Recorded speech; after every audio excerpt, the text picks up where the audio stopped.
Hello. In this video, we're going to talk about polar and nonpolar bonds.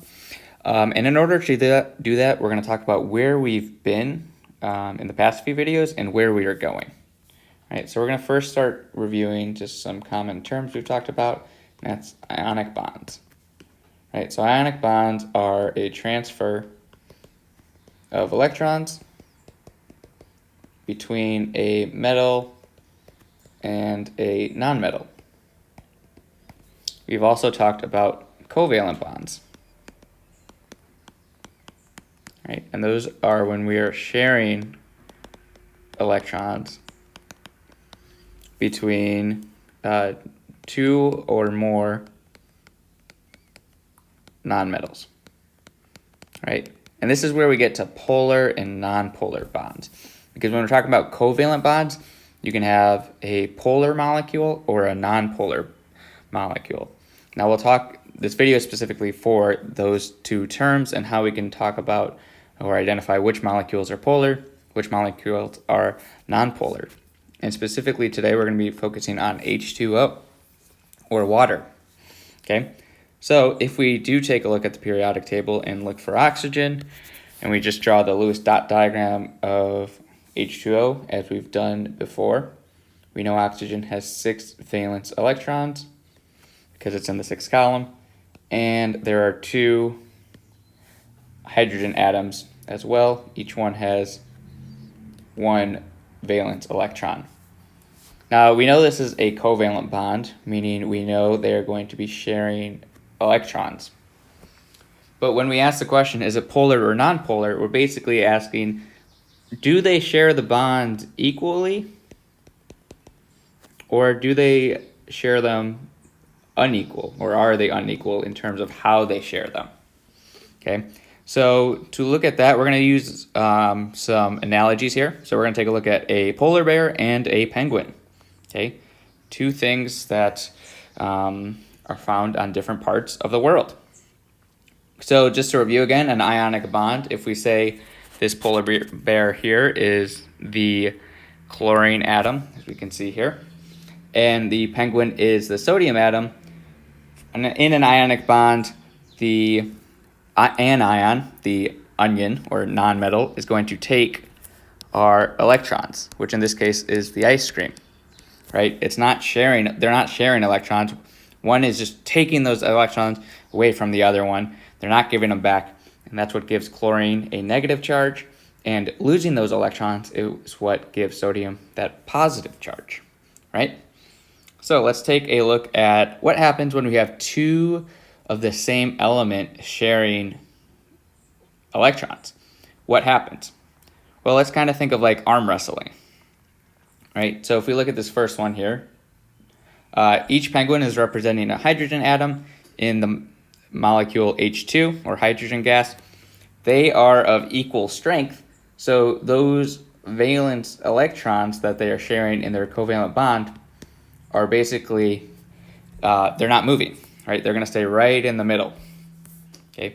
Similarly, if we have 2 chlorine atoms, each one, they are stronger. They're both strong, right? Chlorine can really wants to pull those electrons closer to it. But because they're of equal strength, same thing is going to happen. They're sharing electrons, 2 valence electrons, and they're both pulling at the same strength. So those electrons are going to stay in the middle. Okay. Now, this gets us to polar and nonpolar bonds. So a nonpolar covalent bond, it's a mouthful, but covalent just means sharing, right? And then nonpolar means equal sharing. Okay, so if we look at oxygen or O2 gas, for example, we have 2 elements that really pull those electrons close to it, but if each ice cream stack or scoop represents 1 electron, there's 1 pair, there's 2 pair, right? Because we know O2 forms a double bond with its other oxygen atom. Okay, so because those polar bears or because those atoms are pulling at the same strength, trying to get those electrons, this forms a nonpolar bond, meaning there's no charge distributed throughout the atom. We'll talk more about that in a second when we get to polar bonds. But same thing with H2. similar strength, right? They form one covalent bond because there's one pair of electrons, and it's going to stay right in the middle, right? So that's going to form a non-polar covalent bond, sharing electrons, but also sharing them equally. Now we get to polar covalent, which is kind of the foundation for this video. So a polar covalent is when two elements are sharing electrons, but they share it unequally, where one element is getting more of the electron than its element, its counter element. So if we take a look at hydrogen fluoride, HF, we can see that fluorine here on the right side is being represented by the polar bear. It really wants those electrons in its nucleus, right? It's really going to pull towards that nucleus, pull those electrons. So the electrons are going to, in this case, they form one bond. The electrons are going to be closer to the fluorine atom, okay? And this is actually going to create a partial charge on the fluorine side, okay? So we usually use, and you'll see this, we can kind of see the plus sign here, and then an arrow showing which way the electrons are moving, right? So we started in hydrogen. Hydrogen has the plus or partial positive charge because it's losing some of those electrons. They are still sharing them though, right? It's not an ionic bond where they are totally lost. They're just sharing them at unequal rates, where fluorine gets most of it, and we'll call that a delta positive. So delta is kind of looks like a music note, delta positive. And then hydrogen will have a delta positive charge, right? So now hydrogen has a delta positive charge because the electrons are further away from it. So the only thing that's left in the hydrogen nucleus is a proton, right? And that electron is kind of far out, right? It's going towards the fluorine, okay? Meanwhile, the fluorine's nucleus has all of these positive protons in the middle, and it also has slightly more electrons around it, slightly more valence electrons. So that slightly more electrons on its side is going to create that partial negative charge. Similarly, if we look at hydrogen chloride, we have the polar bear here as chlorine, and it's going to take those electrons, not take them completely, they're still sharing them, just take them closer to it, kind of hogging all of those negative charges that the electron has, right? So if we look over here, the hydrogen now has a delta positive charge, losing, or the electrons are further away from it, and the chlorine now has a delta negative charge. Okay. Now this leads us to go back to water, right? We see that water is sharing two electrons with two hydrogen atoms, right? So what that means, we saw in the molecular model lab that water is bent. It has that bent shaped where it kind of looks like a triangle or like a upside down triangle.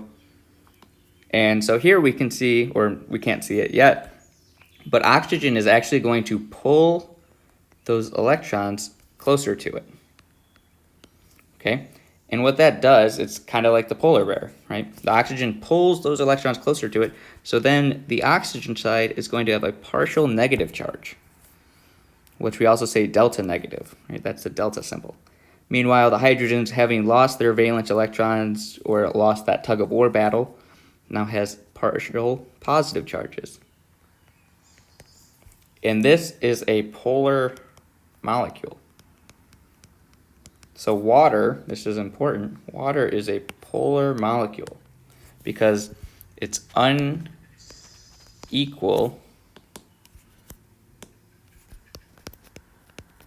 sharing of electrons. Still a covalent bond, still covalent bonds, right? Because they're all not, hydrogen and oxygen are both nonmetals, and they're still sharing those electrons. It's just unequal sharing. Okay, so that makes it polar. Right, so polar is, think about like the North Pole and the South Pole, which is convenient in this case because the polar bear is from the North Pole and the penguin is from the South Pole. So these guys, fun fact, these guys would never actually interact. But when we create these different charges, we create a polar bond, okay? And we can only have polar bonds and nonpolar bonds in a covalent molecule, meaning two nonmetals or just nonmetals in general, okay? So if we go real quick back to our top, right? Polar bonds, not polar and nonpolar bonds, can only be found in covalent compounds. Just wrapping this up. So we've looked at the paperclip where you balance it on the top of a water glass, and we can start to understand why here. Because in polar molecules, right, we said these are water molecules. We have that partial negative charge found on the oxygen side, right? And the hydrogens, having lost that tug of war battle, now have partial positives, right? So what that does when you put a bunch of water molecules next to each other, the opposites attract, right? So those positive charges found on hydrogen, those partial positives, and those partial negative charges found on oxygen are actually going to form bonds, right? And this is called a hydrogen bond. We're not going to focus too much on hydrogen bonds here in this class, but basically just when we have partial positive and partial negative charges, that creates a hydrogen bond. And what we see in the paperclip lab is when these water molecules all form hydrogen bonds with each other, it actually kind of has properties similar to a solid. It's not a solid, right? Liquid water is still just water, but it has properties similar to a solid where we can actually keep that paperclip floating on top, even though the paperclip is denser than the water molecules in liquid form. And this creates a lot of cool properties for water. So this is a water skate, type of bug that can run across water. You probably have seen these. But in the water, we have these water molecules basically forming hydrogen bonds with each other. And that creates a solid-like property where it almost feels like the surface of the water is a solid. Okay, and so that's how we can keep that paperclip floating. That's how this water skate can float on the water or balance on the water. And that's also, if you take a dropper and start putting it on a penny, you might be surprised that you can get a lot of drops on there. And that's because of water being a polar molecule. All right, so that's a big idea. And those water molecules are going to stick together, kind of like glue. All right, so in there we have all of those water molecules, and they're bonding with other water molecules, they're bonding with other water molecules, and so on and so on. Right, so that's going to create that kind of sticky like glue that allows water to form all the way around this penny, even though there's a lot less penny than there is water in this example. Okay, so just think about polar molecules. I like to think of the polar bear and the penguin and this unequal sharing of electrons. All right, hope this video was helpful. I will talk to you guys soon.